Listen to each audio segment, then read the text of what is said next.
Flwyddyn yn ôl, fe wnaeth y llais gyrraedd Cymru. Y clyweliadau cudd. Yr ail alwadau.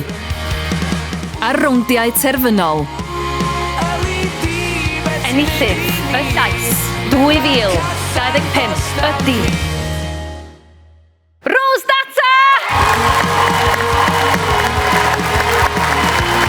Eleni, dan ni'n ôl, ac mae'r hyfforddwyr yn ôl hefyd. Y gantores a'r cyflwynydd Bronwen Lewis. Y canwr opera byd enwog Sir Bryn Terfel. Y cyfansoddwr ac eicon y sîn gerddorol Gymraeg Ows Gwynedd. A'r artist reggae arloesol a phencampwr cyfres 1 Alicia Scott. Pa lais fydd yn bachu sylw ein hyfforddwyr a chi y gynulleidfa. Croeso i y llais.